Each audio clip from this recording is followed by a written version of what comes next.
Previously,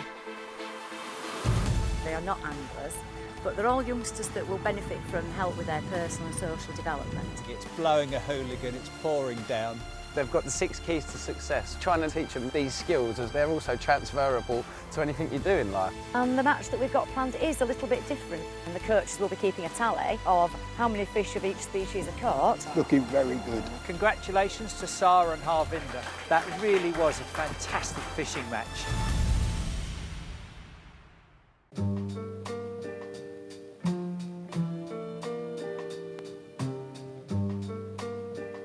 So we're up to week 5 of fishing school. Last week was brilliant. We fished a match, the kids absolutely loved it. It really brought out their competitive spirit and it showed how much they'd learnt in the previous weeks.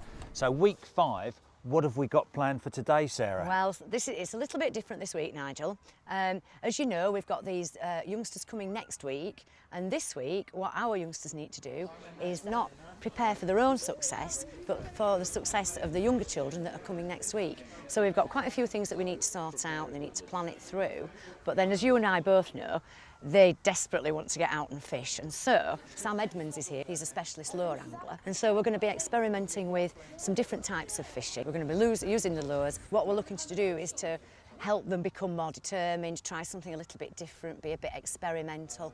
Whether we catch is another matter, but then that's part of that, you know, those personal and social skills that are around determination and trying to succeed and perseverance, and so hopefully we'll be able to help the youngsters with that. Last week we had England internationals Des Shipp and Callum Dix. This week we've got 2 more superstars, both of them Commonwealth Games gold medalists. We've got our regular Sky Sports Living for Sport ambassador Pete Waterfield, and we've got my mate Dean Macy, Olympic decathlete Commonwealth Games champion. Okay, so they're the 6 keys to success if you haven't got your wristbands. So now you know, you're stood on the end, you're looking down at the water, you've got to jump up, do 3.5 somersaults, and you've got to come out in the right place so that you don't hurt yourself. Now, do you think in your minds now that you'd be mentally tough enough to do that? Them sort of scenarios, you've got to use your mental toughness.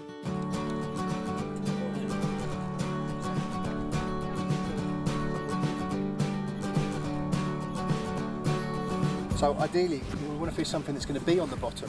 So as that goes in, it's going to hit the bottom, and you're gently just going to move it forwards like that. Hopefully the red's going to dazzle them and attack it. Sam, we've set the kids different challenges every week, but today is very different. What are you teaching them? We're teaching them how to lure fish for coarse fish. It's something very new. Not many people would even think about using lures to target species such as roach and rudd and carp.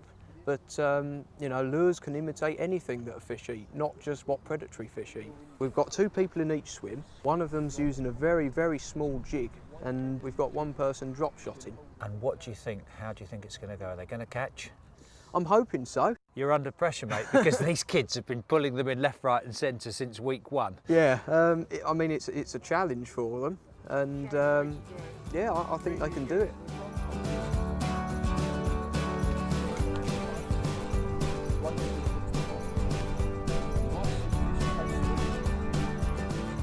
A tench! They're all moaning at me because I've just nicked Pete's rod while he's getting mic'd up, and I've caught a tench on a little jig head. Show them all how it's done. Dean Macy over there is crying. Look at that, beautiful little tench.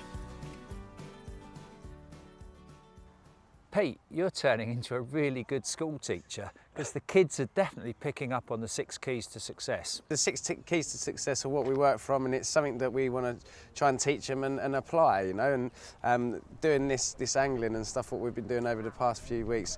Obviously, when I'd done my presentation, you could see that they've been taking it all in. If I inspire one of them to go on and do something well in their lives, it's worth it. And that's why I see it. That's why I love doing this sort of work, is because, you know, inspiring young people is the whole point of my success, I think.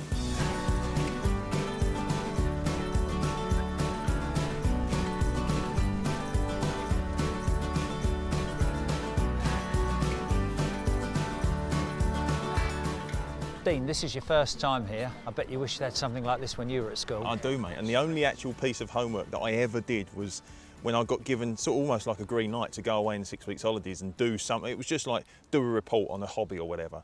And I pretty much, plagiarism, I mean, I pretty much copied the art of fishing from, you know, from front to back, gave it in. It's the only A in my entire life I've ever got. I even didn't get an A in PE. I was going to say, you didn't get an A for athletics. No, I didn't. I seriously didn't. But I just, if I'd have had this sort of opportunity to target my interests, to target my, you know, things that I just really enjoy doing, and then obviously everything else falls into place around it, the maths, the English, and all of what we was talking about earlier on and what Pete was mentioning, then, mate, I'd have turned out a bit better than I am now. You were nodding your head while Pete was giving his presentation. It was really going, you've been there, you've done that on the planning for success. Well, I've spoke to Sarah and I totally appreciate what they're trying to do and what they've achieved over the last year. And I said to her, if I've got a free day, then yeah, I'm more than happy to come down, chat to the kids, get involved and just show my support, because I think what they're doing is phenomenal. And like I said, if I had that opportunity, I'd have been down there like a shot. The first thing I did when I came in was mention how engaged they were with Pete, how they was holding their hands up, asking questions right the way through his talk, and